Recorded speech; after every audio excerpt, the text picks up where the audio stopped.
La Transmartinique. Une des courses les plus difficiles qui soit. À mi-course entre raid, trail et trek, l'effort est intense.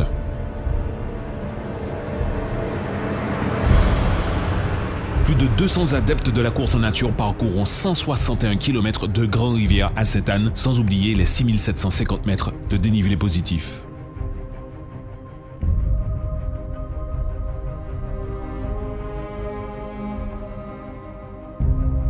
Plongez au cœur de cette aventure unique, découvrez l'organisation qui s'articule autour de cette course hors norme.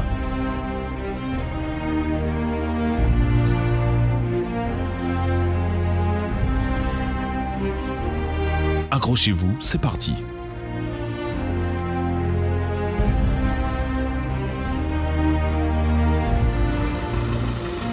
« 19h, Grand-Rivière. Cette petite commune de pêcheurs située au pied de la montagne Pelée commence tout juste à s'animer. D'accord, ok. Yes. Depuis plus de 20 ans, Eric a posé ses valises en Martinique. C'est un amoureux de la terre et Grand-Rivière n'a plus aucun secret pour lui. Dans le bourg, il rejoint Olivier, récemment arrivé, mais déjà touché par le charme de la forêt tropicale. Ouais, habitué, voilà.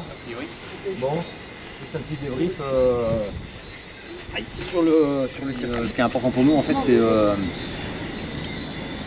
c'est de passer juste devant les concurrents. Ouais.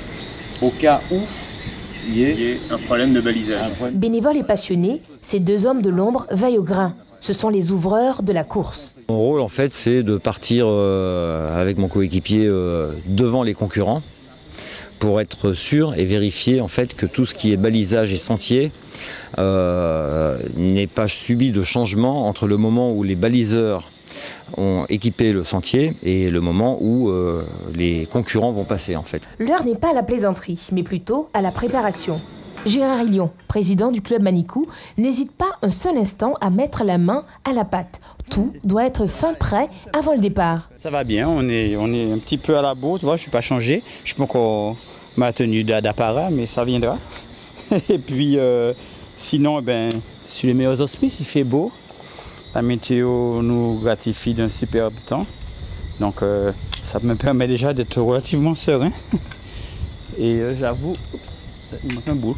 Et j'avoue que on attend que les bus qui sont sur la route arrivent, puisqu'ils sont actuellement entre le Lamentin et Grand-Rivière.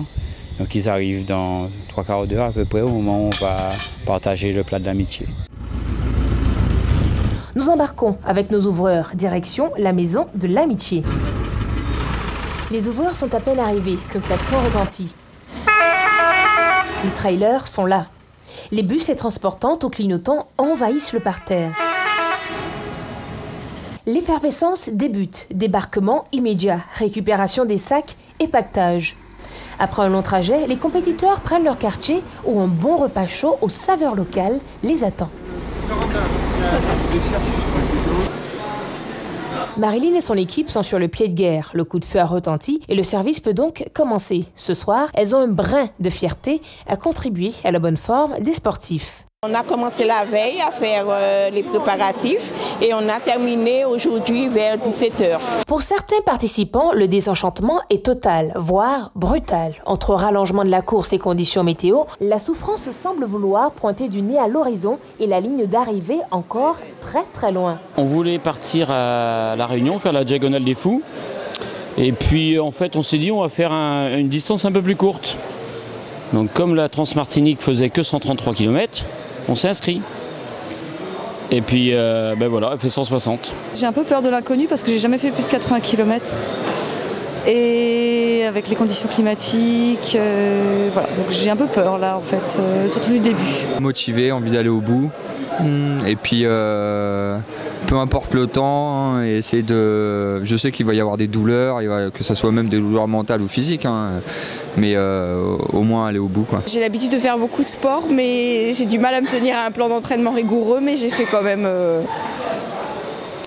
On verra si c'est assez.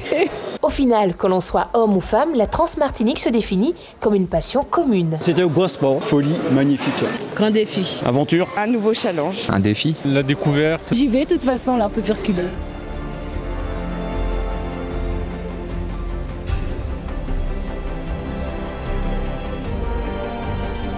Il est 23h30, la vague humaine des trailers avance d'un pas décidé vers le bourg. Dans une trentaine de minutes, la fête va commencer. Dernier réglage, vérification des sacs, dernier mot d'encouragement, dernière recommandation, la pression monte d'un cran.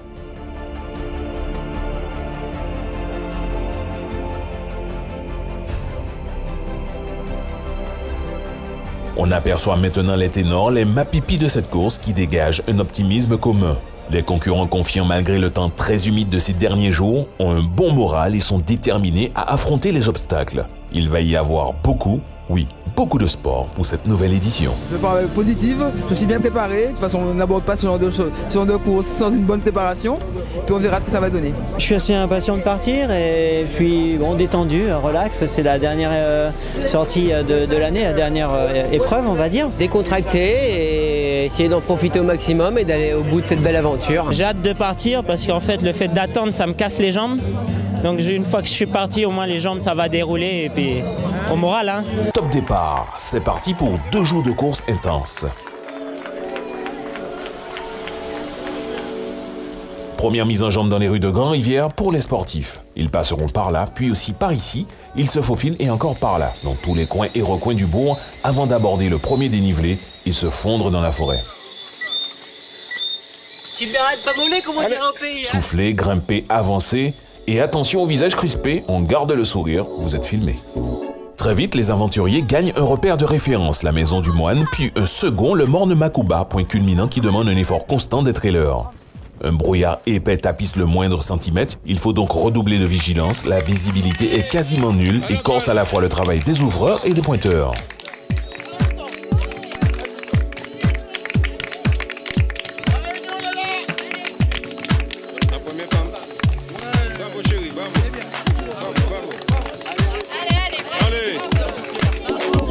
Antoine Guillon n'hésite pas à prendre des risques. Il s'impose en arrivant en solitaire à 4 h du matin au ravito du domaine de la Vallée avec comme réconfort les embrassades de son épouse. Après les 36 km de course, le quintet de tête, Antoine Guillon, Emmanuel Ripoche, Christophe Lesault, Sébastien Parmentier et Ludovic Chevalier.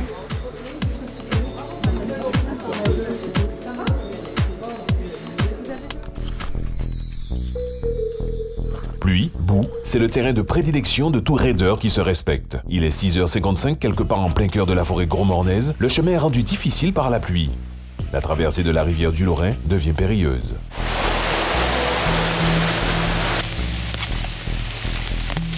Avec plus d'1 heure d'avance à l'arrivée dans la commune de Saint-Joseph, Antoine Guillon se fait rattraper par Emmanuel Ripoche. Mais que s'est-il passé? J'ai bien géré, mais il y a une erreur de parcours. Du coup, le balisage m'a envoyé sur la suite du parcours. J'ai raté le ravitaillement de Cœur-Bouliki. J'ai fait demi-tour parce que je pensais que j'étais perdu. En fait, c'est simplement parce que je n'étais pas balisé. Quelqu'un a peut-être arraché, je sais pas. Donc du coup, en faisant demi-tour pendant 20 minutes, j'ai retrouvé ceux qui étaient derrière moi. Et puis on a continué ensemble jusqu'ici. Il y a un endroit, il s'est perdu. Du coup, on a loupé un ravitaillement.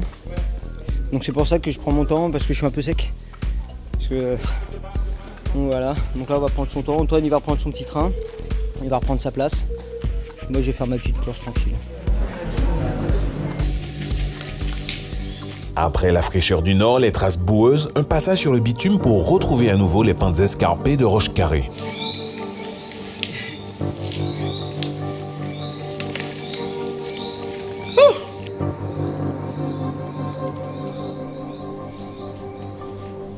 Toujours la même allure pour Antoine Guillon, déterminé à franchir la ligne d'arrivée le premier.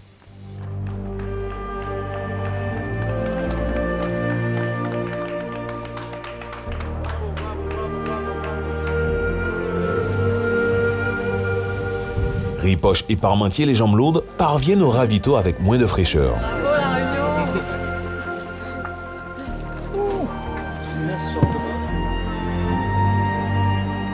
Cette petite chute n'arrêtera pas la progression de la Réunionnaise Gilberte Libelle. À ce stade de la course, elle est première avec une confortable avance. C'est gastronomique le trail. Avec 90 km dans les jambes, Laura Toraval, deuxième femme, a un appétit d'ogre. Daniel Zozim Kaveri conforte sa troisième place. et le sourire. Ça va mieux, j'ai moins de boue, n'est-ce pas? Mais bon, c'est difficile quand même. Daniel, comme tous les autres concurrents, ont parcouru 90 km, une distance qui s'inscrit autant dans les esprits que dans le corps, d'où la présence indispensable des professionnels de santé. Chaque coureur est responsable de sa propre sécurité et l'autonomie est une notion clé qui doit être prioritaire. Pas végétarien. Par un sac? Non. Il fait chaud, j'arrive pas à m'alimenter.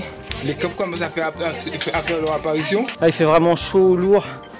Du coup, la boisson, elle réchauffe de suite. Donc on a l'impression de boire de l'eau chaude, donc ça donne pas envie. Et du coup, on se déshydrate. Il est donc essentiel de prendre soin de sa santé et bien sûr de s'auto-évaluer. Antoine Guillon et sa femme forment un tandem de choc et l'alimentation dans ce type d'épreuve est une étape à ne surtout pas négliger. La patate douce, du riz, des barres de sésame et pour éviter les crampes, des petites graines du mébolis, c'est des petites cerises japonaises. Salé, je laisse ça sous la lampe toutes les heures. C'est mieux que le sel, que les pastilles de sel, c'est un meilleur sel. Outre l'autosuffisance demandée à chaque coureur, la protection civile et la Croix-Rouge française sont présentes tout au long de la manifestation et se préparent à toute éventualité. On prend en charge des personnes qui sont pas habituées, qui ont chaud, qui sont très fatiguées, qui ont froid, qui sont mouillées et tout ça. Donc voilà, c'est ce à quoi on est confronté. Et souvent, comme il y a des équipes mobiles, il y a aussi les sites qui sont des fois un petit peu dangereux pour pouvoir récupérer ces gens. On est en lien avec l'équipe du SAMU qui a une permanence dès le début de la course et si on a un cas qui nécessite une intervention rapide du SAMU, donc on les appelle et ils viennent tout de suite.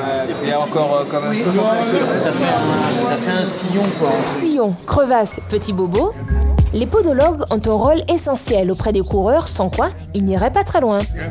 Après s'être penchés sur les talons d'Achille des trailers, on passe à la vérification des articulations.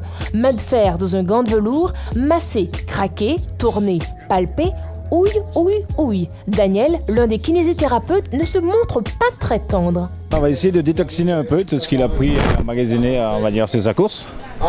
Et puis le but, c'est finalement qu'il soit opérationnel, je peux dire, demain pour aller bosser. En tout cas, faire un maximum pour que le corps reprenne, après l'effort, reprenne un peu tout le processus positif pour emmagasiner un maximum de bonne énergie pour repartir demain de plein pied. De plein pied, ah oui, ça c'est sûr, car il y a encore 71 km à parcourir.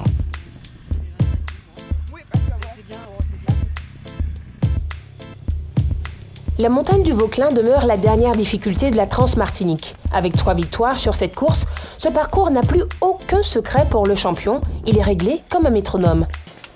J'ai alterné marché-course et ça s'est bien passé. Bien. Là, j'ai hâte de pouvoir maintenant marcher là, dans le chemin de croix. Là. Et puis, ça va changer, ça va faire du bien aux jambes aussi de marcher dans une bonne pente. Seul au monde, Antoine accentue son avance et poursuit sa route.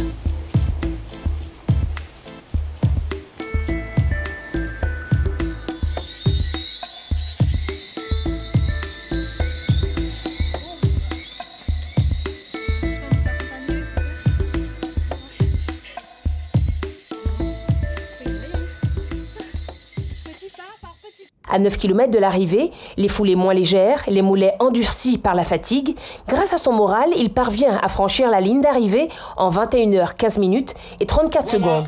Le premier, Antoine Guillon. J'ai marché dans des nappes d'eau assez importantes jusqu'aux genoux. C'est la première fois que ça le faisait. Une eau vraiment saumâtre, donc c'est pas très agréable non plus. Et ça ralentit la marche aussi. Et bon, il y a un moment, on veut rentrer pour en terminer, pour avoir le plaisir de franchir la ligne d'arrivée et de partager ses émotions avec le public et avec les amis. À plus de 2 heures, l'enfant de l'île à la vanille, Sébastien Parmentier, nous livre ses impressions. C'était beaucoup éprouvant pour moi. Parce que dans le montant, on a fait un 161. Et ben, je t'avais fini la saison là-dessus. Mais là, tout à moi.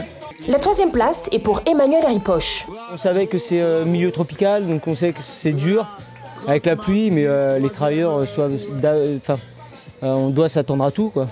Donc s'adapter, c'est dominer. Donc très beau parcours, très technique, boueux, boulot à souhait. Et très très belle édition. Chez les femmes, la première, c'est Gilberte Libel de La Réunion en 29 h 24 minutes et 14 secondes. 161 km, ça me faisait un petit peu peur. J'ai déjà fait des courses jusqu'à 120, mais 161, non. Et c'était très difficile, très très difficile. Donc voilà, c'est une première, on va dire ça comme ça. Deuxième, Laura Toraval en 31 h 49 minutes et 50 secondes.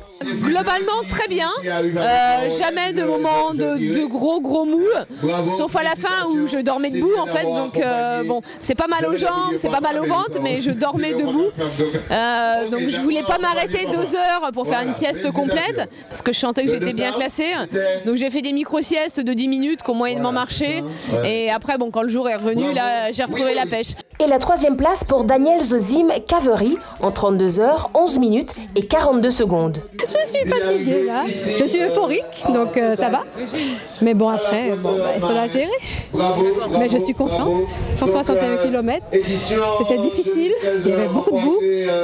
Les muscles là, il n'y a plus, donc tout va bien.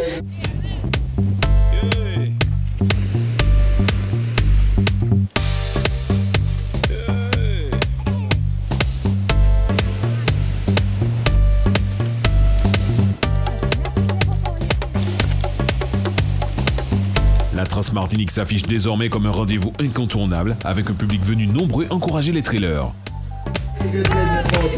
Le public venu en masse a littéralement été conquis. Pour certains, la Transmartinique est une fabuleuse expérience et pour d'autres, elle laisse sans voix, ou du moins redonne le sourire. J'ai suivi un participant du début jusqu'à la fin, on est là pour l'accueillir. Je ne cours pas, je me sens pas tellement légitime pour donner mon avis quand même. Moi j'ai pas couru. J'étais dans mon lit. C'est une très belle course, c'est une course très très dure. Non, j'ai pas participé, non. Les coureurs ont vraiment beaucoup de courage, c'est des gros sportifs et ils ont toute notre admiration. J'ai pas eu le courage, je préfère les accueillir et leur offrir un super petit déjeuner pour les réconforter. Donc, voilà. En tout cas, c'est une très très belle course, il faut que ça continue.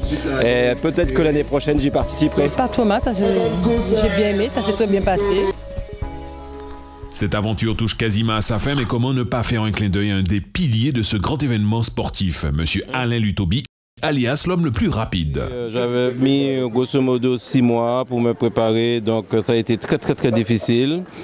Mais avec mes yeux de lynx, donc j'ai pu m'en sortir, mais c'était sans compter avec la boue. Dans l'ascension de la trace des Jésuites, là je veux dire, j'ai laissé les plumes. Cet être hors norme, mi-homme, mi-pigeon, a développé son propre système de ventilation tout juste breveté et prochainement disponible dans les grands magasins spécialisés. J'allais très vite, donc j'avais un système d'aération très développé, donc j'ai pu faire face à tout ça. Voilà, il fallait tout réfléchir, il ne fallait pas s'entraîner seulement, il fallait réfléchir aussi.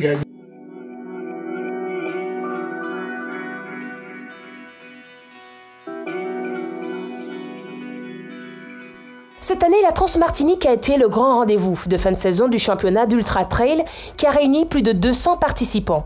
Avec un palmarès déjà très complet, Antoine Guillon reste en haut de l'affiche.